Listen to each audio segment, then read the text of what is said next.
হুয়াল্লাহু আহাদ, এরপরে বলেছেন আল্লাহুস সামাদ। আল্লাহ শুধু এক নয়, আল্লাহ কারো মুখাপেক্ষীও নন। আল্লাহু আকবার বলেন। আল্লাহ কারো মুখাপেক্ষী নন। আর সাধারণ মানুষ আল্লাহ সম্পর্কে বেশি জানতে চাও বোকামি, ঈমান নষ্ট হয়ে যাওয়ার সম্ভাবনা। কারণ তিনি এমন একজন স্রষ্টা যাকে নিয়ে বন্ধু বলে কয়ে শেষ করা যায় না, কারণ তিনি অদ্বিতীয়। সুবহানাল্লাহ বলেন না। এরপরে বলেছেন কি আল্লাহুস সামাদ, তিনি কারো মুখাপেক্ষী নন। এরপরে বলেছেন লাম ইয়ালিদ ওয়া লাম ইউলাদ। পারেন না এটা? আল্লাহ কাউকে জন্ম দেননি, উনি কারো কাছ থেকে জন্ম নেয়নি। সুবহানাল্লাহ বলেন না।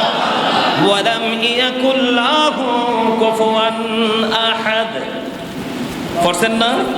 আরো যারা বলেন না। ওয়া লাম ইয়াকুল লাহু কুফুয়ান আহাদ। আল্লাহ রাব্বুল আলামিনের সমকক্ষেও কেহ নেই। তার মানে পৃথিবীতে যত গুণ আছে, গুণ বুঝেননি? কথা কঞ্চ গুণ, গুণ মানে কি বুঝেন না? আরো যারা বলেন না। কই না যে একটা মানুষের অনেক গুণ আছে, তার অনেক বৈশিষ্ট্য আছে, আছে না নাই? আরো যারা বলেন না। আসেনি?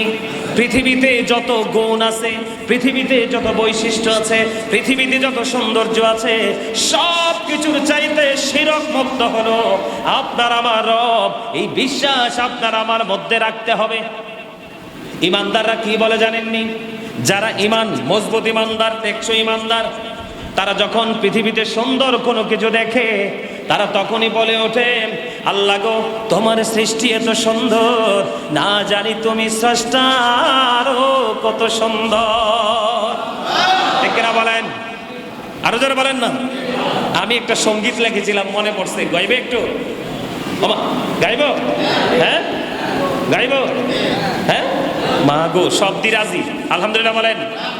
এই তো যে সুন্দর এই পৃথিবী, স্রষ্টা করেছে সৃজন। যত দেখি আমি তত ভালো লাগে, বলেন যত দেখি আমি তত ভালো লাগে, শীতল হয়ে যায় মন। এই তো যে সুন্দর এই পৃথিবী, স্রষ্টা করেছে সৃজন। রূপে মানুষে তো সুন্দর, অন্তর ভরা ময়লা, হারিয়েছি সুখের জীবন, আছে শুধু জ্বালা। ঠিক না বেঠে? রূপে মানুষে তো সুন্দর, অন্তর ভরা ময়লা, হারিয়েছি সুখের জীবন, আছে শুধু জ্বালা। জ্বলছি দিবানিশি, ভুলে গেছি হাসি, জীবন থাকিতে যেন হলো রে মরণ। এই তো যে সুন্দর এই পৃথিবী, স্রষ্টা করেছে সৃজন। দেখেন, তবে আপনার আবার দেখার মতো নয়। আল্লাহ কথা বলেন, তবে আপনার আমার কথা বলার মতো নয়। আল্লাহ রাব্বুল আলামিনের কথা বলা হলো, আপনার আমার কথা বলা হলো বাকযন্ত্রের মাধ্যমে, আক্ষরিক অর্থে। কিন্তু আল্লাহ রাব্বুল আলামিনের কথা বলার ধরন এমন নয়। এই বিশ্বাস, তার মানে এই সৃষ্টির কোনো কিছুর সাথে মালিককে কি করা যাবে না? তুলনা করা যাবে না, কম্পেয়ার করা যাবে না। এটাকে পুরোপুরি শিরক মুক্ত রাখতে হবে, তাহলেই আপনার আল্লাহর প্রতি ঈমানটা টেকসই থাকবে। অন্যথায় কিন্তু আপনার আমার আল্লাহ রাব্বুল আলামিনের প্রতি টেকসই ঈমান থাকবে না। যেমন ধরেন, আমাদের মধ্যে মূর্তি পূজক আছে না নাই? আরো জোরে বলেন না কেন? মূর্তি পূজক আছে না নাই? আরো জোরে। সম্মানিত উপস্থিতি, আমাদের মধ্যে যারা মূর্তি পূজক আছে, তারা কিন্তু স্রষ্টাকে বাদ দিয়ে সূর্য পূজা করে না? সূর্য কিন্তু কাল কিয়ামতের দিন জাহান্নামে যাবে। কোথায় যাবে? দোজখে। দোজখে কেন যাবে জানেন? এটা যাওয়ার কারণ হলো যারা এই পৃথিবীতে সূর্য পূজা করতেছে, আল্লাহ ছাড়া অন্য কিছুর পূজা করতেছে, এগুলোকে জাহান্নামে দিয়ে আল্লাহ রাব্বুল আলামিন ওই পূজকদেরকে কাল হাসরের ময়দানে আখিরি নবীর উম্মত আল্লাহর প্রিয় বান্দাদের সামনে তাদেরকে লজ্জা দিবে, লজ্জিত করবে। আওয়াজ তুলে একবার বলেন নাউজুবিল্লাহ। আর যারা বলেন আমাদের মধ্যে মূর্তি পূজক আছে না নাই? আল্লাহ কোরআনে কি বলেছেন? ইন্নামাল খামরু ওয়াল মাইসিরু ওয়াল আনসাবু ওয়াল আজলামু রিজসুম মিন আমালি শাইতান। আল্লাহ বলেছেন মদ, জুয়া, মূর্তি, ভাগ্য গণনা এগুলো ঘৃণ্য বস্তু, শয়তানের কাজ। আওয়াজ তুলে একবার বলেন নাউজুবিল্লাহ। আর যারা বলেন নাউজুবিল্লাহ। আমরা আল্লাহ ব্যতীত আর কার উপাসনা করব না, ঠিক কিনা বলেন? আর যারা বলেন সমস্ত মূর্তিগুলো যদি একত্রিত হয়, কথা বুঝে নেন, মানে আল্লাহর প্রতি এবং আল্লাহ ছাড়া যারা অন্য কারো উপাসনা করে তাদের আর আমরা যারা আল্লাহর প্রতি বিশ্বাস স্থাপন করি তাদের প্রতি, এই যে সামনে আসেন, এই মুরব্বী এদিকে সামনে চলে আসেন, জায়গা আছে, আমাদেরকে দেখান।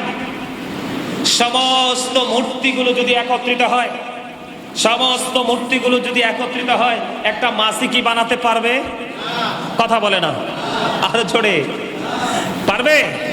আবার মাছি যদি মূর্তির কাছ থেকে কোনো কিছু ছিনিয়ে নিয়ে যায়, মূর্তিগুলোকে ছোট্ট যেই কীটের মতো মাছি, এই মাছি থেকে কি কোনো কিছু আনতে পারবে? তাহলে তোমরা কার উপাসনা করছো? ওয়াল আনসাব, মূর্তির কথা বলেছে আল্লাহ, এটা ঘৃণ্য বস্তু, শয়তানের কাজ। বিবেকবান মানুষ কখনো আল্লাহ রাব্বুল আলামিনকে ছেড়ে অন্য কারো উপাসনা করতে পারে? আপনারা জানেননি ইব্রাহিম খলিলুল্লাহর খবর? ইব্রাহিম আলাইহিস সালাম যে মূর্তিগুলো ভেঙে ফেলেছিল মনে আছে? তো ওনার জামানায় ওনাকে দাওয়াত দিয়েছিল, চলো ইব্রাহিম আমাদের সাথেও দাওয়াতে চলো। ইব্রাহিম খলিলুল্লাহ বললেন না, আমি অসুস্থ। তিনি সেই অসুস্থতার কথা বলছেন, শারীরিক না কিন্তু। কোনটা? অসুস্থতা কিন্তু শরীরের টারে বলে না, আসল অসুস্থ হলো মানসিক অসুস্থতা, ঠিক কিনা বলেন? ওনার চোখের সামনে ওনাকে আল্লাহ খলিল বানাইয়া পাঠাইছে, কিন্তু আল্লাহর প্রেরিত খলিলের সামনে আল্লাহ ছাড়া অন্য কারো উপাসনা করছে। ইব্রাহিম খলিলুল্লাহ এটা মেনে নিতে পারছেন না, ওনাকে দাওয়াতে যেতে বললেন, তিনি দাওয়াতে অ্যাটেন্ড করলেন না, আমি অসুস্থ। সকল মূর্তিগুলো ছেড়ে মূর্তি পূজকরা চলে গেলেন দাওয়াত খেতে। আর ইব্রাহিম খলিলুল্লাহ কি করলেন? তলোয়ার হাতে নিয়ে সমস্ত মূর্তিগুলোকে কি করে দিলেন? সমস্ত মূর্তিগুলোকে টুকরো টুকরো করে দিলেন, একটা মাত্র মূর্তি রেখে দিলেন। আয়েশা বলতেছে এটা কে করলো রে? ইব্রাহিম খলিলুল্লাহ কিছু বলে না, তোমরা যার উপাসনা করো একজন তো আছে, তাকে প্রশ্ন করো। সুবহানাল্লাহ বলেন না, আর যারা বলেন না সুবহানাল্লাহ। আরে তোমরা যার উপাসনা করো তাকে প্রশ্ন করো, সে কি বলতে পারেনি? তো যে বলতে পারে না তার উপাসনাও তো করা দরকার নেই, এখনো বুঝতে হবে। আর আমাদের দেশের ব্যাককল কিছু ফলাফাইন আছে এখনকার, কি কথা বলে না, ব্যাককল বুঝেননি? আকল নাই আর কি, ওই সুন্দর করে কইলে এটা আকল বলা হয়। তা আকল কইলে কব হুজুরে কই পাইলো এই ভাষা, তেল লেগে কইলাম আর কি। ব্যাককল কইলে এমন কোন মানুষ নাই যে সে বুঝে না, কথা কন না কেন? কেন বললাম ব্যাককল? এই ব্যাককল গুলারে ট্রাকের মধ্যে মূর্তি নিয়ে ঘুরায় আর ঢাকঢোল পিটায়। ঢাকঢোল পিটানোকে হারাম না হালাল? হারাম, টোটাল হারাম। আল্লাহ রাসূল বলছে কিয়ামতের পূর্বক্ষণে গানবদ্ধ যন্ত্র বেড়ে যাওয়া, এটাও কিয়ামতের আলামত। ঢাকঢোল পিটায় আর চকলেট ইটাইয়া দেয়, আর আমাদের গর্দবগুলো চকলেটগুলো টোকায় টোকায় নেয়। নাউজুবিল্লাহ বলেন, আর জোরে বলেন। এদের উপাসনালয়ের দিকে তাকানো যাবে না, এটা নোংরা জিনিস, একেবারে নোংরা। কিন্তু এর মানে যারা এই নোংরা কাজটা করে তাদেরকে যাই কিন্তু তাদের উপাসনালয়ে ঢুকে আবার তাদেরকে মারা যাবে না।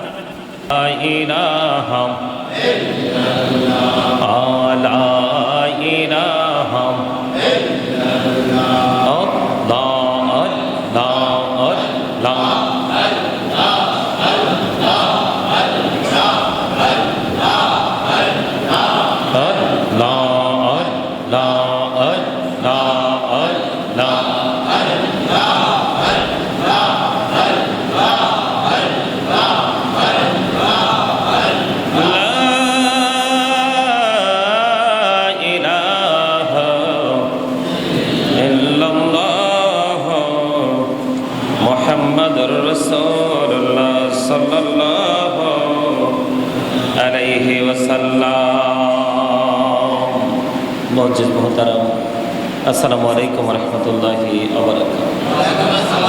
আমরা আল্লাহ রাব্বুল আলামিনের দরবারে লক্ষ কোটি শুকরিয়া জ্ঞাপন করছি। মহান রব্বুল আলামিন আজকে আমাদেরকে পবিত্র জুম্মার দিনে দোয়া কবুলের দিনে, গুনাহ মাফের দিনে, গরিবের হজের দিনে, মুমিনের ঈদের দিনে আল্লাহ রাব্বুল আলামিন এই জান্নাতের বাগানে আসার বসার তৌফিক দিয়েছেন। সেই শুকরিয়া তার সকলে একবার করুন আলহামদুলিল্লাহ। সম্মানিত উপস্থিতি, আজকে আমি যে বিষয় নিয়ে আলোচনা করব, আল্লাহর প্রতি ঈমান বিশ্বাস আমাদের কিভাবে রাখতে হবে সেই বিষয় নিয়ে আলোচনা করব। আমি গত জুম্মায় ঈমান নিয়ে আলোচনা করেছিলাম, আপনাদের মনে আছে তো? আলোচনা করেছিলাম, মনে আছে, কিন্তু ওয়াজ মনে নেই, ঠিক না? কারণ মসজিদ থেকে যাওয়ার পরেই তো সবার পেটে খিদা লাগে। মোটামুটি কম খাওয়া হোক আর বেশি খাওয়া হোক, খাবার খাওয়ার পরে কিন্তু আর ওয়াজ মনে রাখার কোনো সুযোগ। এই যে দেখেন, এই বেটা তাবারক কয়টা নিয়ে আইছে, আর মনে হয় আমাদের হাফেজ সাহেবের কাছে হাদিয়ে দিতেছে, সব চাইয়া রয়েছে। বুঝছেন না হিসাব কি? এটা কি মনোযোগী স্টুডেন্ট? অমনোযোগী। মন এমন এক জিনিস, এটাই মানুষকে আলোকিত বানায়, আবার এটাই মানুষকে অন্ধকারাচ্ছন্ন হিসাবে গড়ে তোলে। তো মনটাকে স্থির রাখতে পারা, সময়ের সাথে তাল মিলিয়ে মিলিয়ে, এটাও বড় একটা ঈমানের পরিচয়। এটা অনেক বড় একটা ঈমানের পরিচয়। সম্মানিত উপস্থিতি, আল্লাহর প্রতি ঈমান, আসলে এই বিষয়টা নিয়ে আলোচনা করলে শেষ হবে না। কারণ আল্লাহ এমন একজন স্রষ্টা, ওই পর্যন্ত যাওয়ার মতো সক্ষমতা আমাদের নেই। তবে আমরা আমাদের আল্লাহ যতটুকু বিবেক আকল দিয়েছে, ওটার উপর ভিত্তি করে আমরা যতটুকু বুঝতে পারি ততটুকু কিন্তু আমরা কি করতে পারি না, বাস্তবে রূপ দিতে পারি না। এটা হচ্ছে আমাদের একটা চরম ব্যর্থতা। আল্লাহ কি বলেছেন? ওয়া'বুদুল্লাহ, আল্লাহ আল্লাহর ইবাদত করার হুকুম করেছেন। কি করেছেন? কাকে? আল্লাহর গোলামি করা বলেন, ইবাদত করা বলেন, হুকুম পালন করা বলেন, সব কিছু মিলিয়ে মিনিং কিন্তু একটা, তার মানে অর্থ কিন্তু একটাই। কি? আমরা গোলামি করলে একমাত্র আল্লাহরই করতে হবে, ঠিক কিনা বলেন? কিন্তু এখানে যদি আমি শুধু এই কথাটার মধ্যে যদি সীমাবদ্ধ থাকি, এখানে অনেকের মনেই প্রশ্ন আসতে পারে, গোলামি যদি আমরা আল্লাহরই করতে হয়, আল্লাহ বলছে ওয়া'বুদুল্লাহ, আল্লাহর ইবাদত করতে বলেছে। ইবাদত তো আল্লাহরই আমরা করি, আর কারো করা যায় না। আপনাদের অনেকের মনে প্রশ্ন আসতে পারে, বলে হুজুর আপনারা যদি বলেন মদিনার গোলামি আমায় দে ও মুর্শিদ মোরে, মদিনার গোলামি আমায় দে, প্রশ্ন আসতে পারে না? বলে আপনারা এক মুখে দুই রকম কথা বলেন। আমরা এক রকম মুখে দুই রকম কথা বলি না, যেটা জানি সেটাই বলি, আর যেটা আল্লাহর হুকুম সেটাই বলি। এই কথার মানে হলো একবার স্পষ্ট, যেহেতু ঈমানই আলোচনা করছি, কিন্তু অত্যন্ত মানে স্পর্শকাতর জায়গা ঈমানদারদের জন্য, মুসলমানদের জন্য। আল্লাহ বলেছেন ইবাদত একমাত্র কার করব? কথা বলে না, আল্লাহর। কার? আল্লাহ। যেমন আমরা নামাজ পড়ি, ইবাদত কার? নামাজের আবার ফরজ বলেন, ওয়াজিব বলেন, সুন্নাত বলেন, নফল বলেন, মুস্তাহাব বলেন, যেটাই বলেন, কিন্তু সেজদা তো দিচ্ছি কাকে? আল্লাহকে। সেজদার মালিক, এই কপালের মালিক কি আর কেউ আছে? নাই। তো এখন সেজদাতে দিচ্ছি, এখন রসুল কেন যুক্ত হলো এখানে? প্রশ্ন একটা আসে না? বলেন না, আসে না? আল্লাহ যে বলল মাইয়ুতি'ir রাসূলা ফাকাদ আতাআল্লাহ, যেই ব্যক্তি আমার হাবিবের নির্দেশ মানলো সে যেন আমি আল্লাহর নির্দেশ মানল। এখন নামাজ তো পড়া আল্লাহর হুকুম, কিন্তু নামাজ পড়ার টেকনিকটা কার কাছ থেকে পেলাম? নবীজির কাছ থেকে। থ্যাংক ইউ ভেরি মাচ, খুব চমৎকার উত্তর। টেকনিক কার থেকে শিখলাম? কোন পদ্ধতিতে নামাজ পড়তে হবে। যেমন আমি আপনাদেরকে আশুরার মাসে একটা আলোচনা শুনিয়েছিলাম, যেটা জাস্ট মেসাল হিসাবে দিচ্ছি। ইমাম হাসান হুসাইন দুই ভাই কি হলো? সফরে বের হলো। মনে আছে আপনাদের? বুড়ো দাদু কি করে? বুড়ো দাদু কি করে? অজু বানায় না? কি বানায়? কিন্তু দাদুর অজু ছিল ভুল। কি? ইমাম হাসান হুসাইন দুই ভাই মিলে অজু করে বললেন, দাদু আপনি বলেন তো কার অজুটা বেশি সুন্দর হয়েছে? মূলত দাদুর যে অজু ভুল হয়েছে, দাদুর অজু যে ঠিক হয় না, এই জন্য দুই ভাই মিলে বুদ্ধি করে ইন্টারভিউর মাধ্যমে বুড়ো দাদুকে কৌশলে অজু শিখিয়ে দিলেন। সুবহানাল্লাহ বলেন। তো আপনি কি এই কথাটা বলতে পারবেন না যে আমি অজুটা ইমাম হুসাইনের কাছ থেকে শিখেছি? কথা বলে না কেন? তাহলে সেও কিন্তু আপনার অজুর টিচার। কথা বলেন আরো জোরে। অনেকে বলে যে এগুলোর সাথে কাউকে যুক্ত করলে এগুলো নাকি শিরক। কি? তো যারা এত বেশি বড় মহাপণ্ডিত মহাজ্ঞানী, আমি তাদেরকে বলবো আমাদের রিজিক কার কাছে? কার কাছে? তো আপনি আমি আমাদের বাড়িতে যাই আজকে, যাদের আপনাদের সবার বাসায় কিন্তু আপনার হাউসে কিন্তু হাউস ওয়াইফ আছে, তার মানে গৃহিণী আছে, আছে না নাই? আছে না? বাংলা ভাষা একবার আমরা বাঙালি ভাষায় বলি বউ। কি? লাল টুকটুকি বউ সবার ঘরে আছে। আজকে বউকে গিয়ে প্রশ্ন করবেন রে বিবি, তুমি যে পাতিলের মধ্যে পানি দাও, তারপরে চাল দাও, সবকিছু দিয়ে যে রান্না করো, এটারে কি খোদা মনে করে রান্না করো নাকি রান্নার পদ্ধতি মনে করে রান্না করো? কথা বলেন না আরো জোরে, আরো জোরে। বলে হুজুর এই কথাগুলো কেন বলছেন? আজকে জুম্মার দিন বলতে হবে আমাকে। আমি বরাশাল বাজারের একটু উত্তর দিকে বিশাল প্রোগ্রাম, তো আমার ওই দিন আরেকটা প্রোগ্রাম ছিল ফেনীতে। আমি জানলা জীবনটা দিয়ে আসছি এখানে, তো আইসা দেখি এক হুজুরে ওয়াজ করতেছে। আমার আলোচ্য বিষয় কিন্তু একটা, গভীর মন দিয়ে শুনবেন। মানে মানুষকে কিভাবে আমাদের মতো মোল্লারা ধোকা দিচ্ছে। ওই যে আমার রসুল বলছে কিয়ামতের পরবক্ষণে পৃথিবীতে সবচেয়ে নিকৃষ্ট মানুষ হবে আলেমরা। এটা সবসময় মাথায় রাখবেন। যদি আলেম হওয়ার পরে তার চরিত্র ক্যারেক্টার যদি গুড ক্যারেক্টার না হয়, সে আলেম না। সার্টিফিকেট দিয়ে আপনি কি করবেন? কথা বুঝতে পারছেন? হ্যাঁ লাগবে, সার্টিফিকেটও লাগবে, আপনি শিক্ষা অর্জন করতে হবে। কিন্তু যেই শিক্ষার মধ্যে মনুষ্যত্ব নাই, পবিত্রতা নাই, ওই শিক্ষা দিয়ে তো কোনো ফায়দাও নেই। আপনি হলেন দামি কখন হবেন? যতটুকু অর্জন করছেন ততটুকুর উপর যদি আমল করতে পারেন তাহলে আপনি হবেন জ্ঞানী। কিন্তু আপনার কাছে এলেম আছে কিন্তু আপনার আমল নাই, আপনার এই জ্ঞানের কোনো মূল্য নেই। তো ওখানে গেছি, আমাদের গ্রামে গঞ্জে বিশেষ করে চর অঞ্চলে যখন মানুষ কৃষি কাজ করে, যেমন সবজির বাগান করে না, পোকামাকড় বা আপনার কোনো পশু পাখি খেয়ে ফেলে, তখন কিন্তু আপনার খড়কুটা দিয়ে একটা মানুষের আকৃতি বানায়, বানায় না? বানায় কি করে? কালো, আমরা একবার বাংলা ভাষা ফাইলা, কি কালো ফাইলা দিয়ে কি করে, মানে সাদা সাদা কি দিয়ে দেয়, মানে এটা কিসের মতো দেখা যায়? দেখতে মানুষের মতো, একটু ভয়, অবলা প্রাণীর জন্য কিন্তু একটা ভীতির কারণ না? তো এখন যাইয়া দেখি ওই হুজুরের ওয়াজ নাই, হুজুর ওয়াজ করতেছে এই যে মানুষের সুরত বানাইয়া যে আপনি দিছেন, এটা নাকি শিরিক। নাউজুবিল্লাহ। তো আমার তো মানে কি বলবো, মনে হয় যে গায়ের গোস্তটি সবগুলো চাবাইতেছে আমার, মানে মেজাজ তো খারাপ হয়েছে। পরে আমি কি বিষয়ের উপর আলোচনা করবো, আমি ওইটা আগে বাস দেওয়া শুরু করছি। আমার মুসল্লিদের সহ অসংখ্য মানুষ, সবাই বললাম আপনারা তো বোকা কেন? আমার আগে যিনি আলোচনা করলো, আপনি যে বললেন, ওই যে বললো যে এই পশু সবজি খেতে এইরকম একটা ভয় ভীতি দেখানোর জন্য পোকামাকড় পশু পাখিকে এটা বানানো, এটা শিরিক। তা আপনারা তো স্টুপিড কেন এতক্ষণ হ্যাঁ হ্যাঁ করলেন? আপনি কি এটা খোদা মনে করছেন? এবার তো মুসল্লিরা ফেসে পড়ে গেছে, আপনি কি খোদা মনে করছেন এটারে? কথা বলে না কেন? আবার বলতেছে যে আল্লাহর ওলির দরবারে চলে যায়, কি করে? যেই কোনো কিছু হইলে আল্লাহর ওলির দরবারে চলে যায়, এটাও তো শিরিক। মানে বেকুবের মতো মুসল্লিরাও সামনে বসে হ্যাঁ হ্যাঁ করতেছে। ওই দিনের ঘটনাই। পরে ওনাদেরকে বললাম, আপনি কি কোনোদিন কোন আল্লাহর ওলির কাছে ওনাকে আল্লাহ মনে করে গেছেন নাকি আল্লাহ পাওয়ার মাধ্যম মনে করে গেছেন? মাধ্যম মনে করে গেছি। তা আপনি এতক্ষণ যে বক্তা ওয়াজ করলো, আপনি দাঁড়াইলেন না কেন?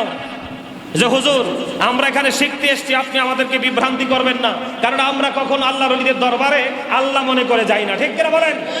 আল্লাহ কি বলেছেন? ইয়া আইয়ুহাল্লাযীনা আমানুত্তাকুল্লাহা ওয়াবতাগু ইলাইহিল ওসিলা। আপনার ঈমানকে মজবুত করার জন্য আমি যদি একটু বিপরীত দিকে না যাই তাহলে দেরি ওয়াজ করে আপনি বুঝবেন না। আল্লাহ কি বলেছেন? ইয়া আইয়ুহাল্লাযীনা আমানুত্তাকুল্লাহা ওয়াবতাগু ইলাইহিল কথা বলে না কেন? আল্লাহ বলেছেন ইত্তাকুল্লাহ, তোমরা আল্লাহকে কি করো? ভয় করো। কাকে ডাক দিয়েছেন? ঈমানদারদেরকে। কাকে? আরো জোরে বলেন। এরপর আল্লাহ রাব্বুল আলামিন বলেছেন ওয়াবতাগু ইলাইহিল ওসিলা, আল্লাহকে পাওয়ার জন্য তোমরা উসিলা তালাশ করো। কি করো? এবার আল্লাহ আবার বলেছেন ইয়া আইয়ুহাল্লাযীনা আমানুত্তাকুল্লাহা ওয়া কুনু মা'আস সাদিকিন। আল্লাহ ইমানদারকে ডেকে বলেছেন, আবার বলেছেন ইয়া আইয়ুহাল্লাযীনা আমানু, হে ঈমানদারগণ তোমরা আল্লাহকে ভয় করো এবং অকুনু মা'আস সাদিকিন, তোমরা সাদিকিনদের অন্তর্ভুক্ত হয়ে যাও। ওমা সুবহানাল্লাহ দি কোন সাদিকিন বুঝেন না? Truthful men and truthful people. তার মানে সত্যবাদী একজন মানুষও হতে পারে, একের অধিক মানুষও হতে পারে। আমাদের মধ্যে কি একজনই সত্যবাদী? অসংখ্য মানুষ আছে না আমাদের মুসলমানের মধ্যে? কথা বুঝতেছেন আমার? বলছে কে? আমি কিন্তু হাদিস বলি নাই। এরপরে আল্লাহ কি বলেছেন? আপনি মিশে গেলেন আল্লাহর কথা অনুযায়ী, কোনো না কোনো হক্কানি আলেম, কোনো ওলির সাথে আপনি মিশে গেলেন। এবার আল্লাহ বলেছেন ফাদখুলি ফি ইবাদি ওয়াদখুলি জান্নাতি। আল্লাহ বলেছেন join with my dear people, come to my paradise. Allah বলেছেন তোমরা আমার প্রিয় লোকেদের সাথে যুক্ত হও আর আমার জান্নাতে চলে আসো। তাহলে আমি তো আল্লাহর ওলির কাছে গিয়েছি, আল্লাহর ওলির কাছে গিয়েছি আল্লাহকে পাওয়ার জন্য। আমি তো জিঙ্গা খেতে মানুষের রূপ দিছি খড়কুটা দিয়া, আমার ফসল নষ্ট করে ওই পশু পাখিকে ভয় ভীতি দেখানোর জন্য। নাউজুবিল্লাহ বলেন। তাইলে মোল্লার ওয়াজ কি ঠিক আছে? কথা বলেন ঠিক আছে? এই ওয়াজ শুনলে কি মানুষ বিভ্রান্তিতে পড়বে না? হেজিটেশনের মধ্যে পড়বে না? কথা বলেন না, পড়বে কি না? পড়বে তো। তো এই জন্য আমি আপনাদেরকে আজকে বলে দিলাম, আল্লাহ বলেছেন ওয়াবুদুল্লাহ, তোমরা আল্লাহর ইবাদত করো, ওয়ালা তুশরিকু বিহি শাইয়্যা, আল্লাহর সাথে কোনো কিছুকে শরীক করো না। বলেছে কে? আরো জোরে বলেন না কে? আরো জোরে বলেন কে? আপনি কি আপনার প্রিয় আলেমকে কখনো বলেছেন তারে আল্লাহর মতো লাগে? কথা বলেন, আপনি বলেছেন কোনোদিন? আমরা কোনোদিন বলেছি? যাদের সাধারণ জ্ঞান কমন সেন্স আছে তারা কি কোনোদিন বলছে যে ওনাকে দেখতে আল্লাহর মতো লাগে? কথা বলেন না কেন? এই যে আল্লাহর মতো লাগে না, আপনি আপনার মতো, কারণ আপনি হলেন সৃষ্টি আর যাকে নিয়ে আমি কথা বলছি তিনি হলেন স্রষ্টা। সুবহানাল্লাহ বলেন, আরো জোরে বলেন। আল্লাহ লা ইলাহা, আল্লাহ ছাড়া কোনো কি নাই? ইলাহ, মাবুদ, প্রভু আছে? এটা আমি মনে প্রাণে বিশ্বাস করি। এখন আপনার ঈমানটা কিভাবে আল্লাহর প্রতি টেকসই ভাবে থাকবে বলবো? এই যে দেখেন, একবার স্পষ্ট করে আল্লাহ বলে দিয়েছেন বিসমিল্লাহির রহমানির রহিম, কুল হুয়াল্লাহু আহাদ। আল্লাহু আকবার বলেন না কদ্দুর? আরো জোরে সুবহানাল্লাহ বলেন, আরো জোরে, আরো জোরে। আল্লাহ বলেছেন সূরা ইখলাসে, বন্ধু কুল, আল্লাহ আল্লাহর হাবিবকে ডাক দিলেন, হাবিব আপনি বলে দেন হুয়াল্লাহু আহাদ, আল্লাহ এক। আহাদ মানে কি? আল্লাহ এক, লা শারিক, আল্লাহ ইজ ওয়ান, আল্লাহর সাথে কোনো শরীক নাই, তিনি অদ্বিতীয়। এই যে বিশ্বাস আল্লাহর প্রতি, ইসলামের রকুনগুলোর মধ্যে প্রথম রকুন আমি গত জুমায় বলেছিলাম, Allah of the first pillar is the lord of world. সুবহানাল্লাহ বলেন। মুহাম্মদুর রাসূলুল্লাহ সাল্লাল্লাহু আলাইহি সাল্লাম is the blessing for the world, রাহমাতাল লিল আলামিন। আল্লাহু আকবার বলেন। আল্লাহ হলেন সারা ওয়ার্ল্ডের জন্য, গোটা পৃথিবীর জন্য, আসমান জমিন চন্দ্র সূর্য। ও বন্ধু, আল্লাহর সৃষ্টিকুলের সীমা যত দূর তত দূর পর্যন্ত সকল সৃষ্টি এবং সমুদ্রের তলদেশে যে কীট পতঙ্গ আছে ওই সবগুলোর স্রষ্টা হলো আল্লাহ, লা ইলাহা ইল্লাল্লাহ। সূরা ইখলাসে আল্লাহ বলেছেন কুল হুয়াল্লাহু আহাদ। হিসাব ক্লিয়ার কিনা? এবার মুহাম্মদ রাসূলুল্লাহ সাল্লাল্লাহু আলাইহি সাল্লাম, আল্লাহ রাব্বুল আলামিন যত দূর সীমানা জুড়ে, যত দূর সীমানা পর্যন্ত তিনি রব, ও বন্ধু, তত সীমানা জোরে আপনার আমার রাসূল হলেন রাহমাতাল লিল আলামিন। তিনি আমাদের জন্য হলো রহমত। ও বন্ধু, শুধু আমাদের জন্য রহমত নয়, নবী ওই গাছপালার জন্য রহমত, রাস্তার ধারে যে কুকুর ঘুমায় কুকুরের জন্য রহমত, সমুদ্রের তলদেশে যে মাছ পোকামাকড় কীট পতঙ্গ সব কিছুর জন্য নবী রহমত। এক হলো স্রষ্টা আর এক হলো সৃষ্টি। ওয়ামা আরসালনাকা ইল্লা রাহমাতাল লিল আলামিন। জোরে জোরে কোন সুবহানাল্লাহ। তাহলে হিসাব ক্লিয়ার কিনা? আরো জোরে বলেন, হিসাব ক্লিয়ার তো? বন্ধুরে আমার, আল্লাহ বলেছেন কুল হু আল্লাহু আহাদ, এরপরে বলেছেন আল্লাহুস সামাদ। আল্লাহ শুধু এক নয়, আল্লাহ কারো মুখাপেক্ষীও নন। আল্লাহু আকবার বলেন। আল্লাহ কারো মুখাপেক্ষী নন। আর সাধারণ মানুষ আল্লাহ সম্পর্কে বেশি জানতে চাও বোকামি, ঈমান নষ্ট হয়ে যাওয়ার সম্ভাবনা। কারণ তিনি এমন একজন স্রষ্টা যাকে নিয়ে বন্ধু বলে কয়ে শেষ করা যায় না, কারণ তিনি অদ্বিতীয়। সুবহানাল্লাহ বলেন না? এরপরে বলেছেন কি? আল্লাহুস সামাদ, তিনি কারো মুখাপেক্ষী নন। এরপরে বলেছেন লাম ইয়ালিদ ওয়া লাম ইউলাদ। পারেন না এটা? আল্লাহ কাউকে জন্ম দেননি, উনি কারো কাছ থেকে জন্ম নেয়নি। সুবহানাল্লাহ বলেন না? ওয়া লাম ইয়াকুল লাহু কুফুয়ান আহাদ। পড়ছেন না? আরো যারা বলেন না? ওয়ালাম ইয়াকুল লাহু কুফুয়ান আহাদ। আল্লাহ রাব্বুল আলামিনের সমকক্ষেও কেহ নেই।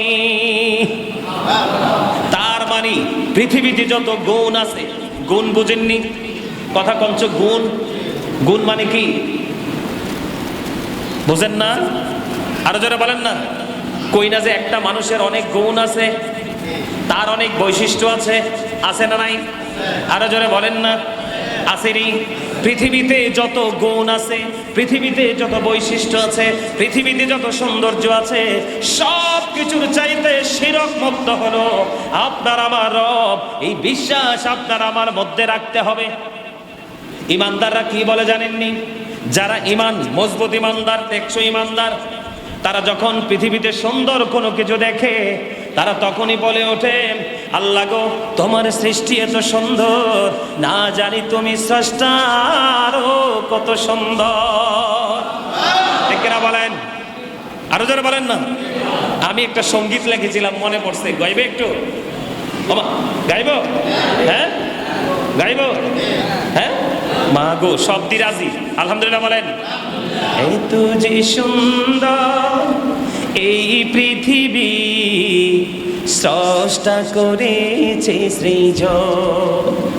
যত দেখি আমি তত ভালো লাগে, বলেন যত দেখি আমি তত ভালো লাগে, শীতল হয়ে যায় মন। এত যে সুন্দর এই পৃথিবী, স্রষ্টা করেছে সৃজন। রূপে মানুষে তো সুন্দর, অন্তর ভরা ময়লা, হারিয়েছি সুখের জীবন, আছে শুধু জ্বালা। ঠিক না বেঠে? রূপে মানুষে তো সুন্দর, অন্তর ভরা ময়লা, হারিয়েছি সুখের জীবন, আছে শুধু জ্বালা। জ্বলছি দিবানিশি, ভুলে গেছি হাসি, জীবন থাকিতে যেন হলো রে মরণ। এত যে সুন্দর এই পৃথিবী, স্রষ্টা করেছে সৃজন। চারিদিকে আধার ঘেরা, আলো গেল চলে, এই পৃথিবী করলো পাগল, সবই গেলা ভোলে রে, সবই গেলে ভোলে। দুঃখ যখন আসবে এই পৃথিবী হাসবে, দুঃখ যখন আসবে এই পৃথিবী হাসবে। ঠিক কিনা বলেন? ভুলিবে না প্রভু তোমায়, হবে রে আপন। এত যে সুন্দর এই পৃথিবী, স্রষ্টা করেছে সৃজন। মারহাবা বলেন। আরো অনেক বড়, জুম্মার দিন তো এত বেশি গাওয়া যায় না। এটা আমার লেখা, আমার সুর, ভালো লাগছে? কথা বলে না কেন? ভালো লাগে নাই? আরে যারা বিবেকবান তারা বুঝছে কথাগুলো কতটা সুইয়ের মতো আঘাত করে। রূপে মানুষ এত সুন্দর, অন্তর ভরা ময়লা, হারিয়েছি সুখের জীবন, আছে শুধু জ্বালা। আসলে এখনকার মানুষ কি সুখে আছে? সুখের অভিনয় করছে। সত্যিকারে আদতে মানুষের ঘরে সুখ নেই। আর সুখ না থাকার কারণ হলো, প্রথম কাজ হলো আল্লাহর প্রতি এবং রসুলের প্রতি ঈমানকে মজবুত করে যেভাবে নিজের জীবনকে আলোকিত করার প্রয়াস আমাদের মধ্যে থাকার কথা, সেটা আমাদের মধ্যে নেই। ঠিক কিনা বলেন? যেটা বলতে চেয়েছি, আল্লাহর প্রতি বিশ্বাস, আল্লাহর প্রতি ঈমান আপনার কেমন থাকতে হবে? এই দুনিয়াতে যত গুণা মানুষের গুণাবলী থাকুক, সৃষ্টির গুণাবলী থাকুক,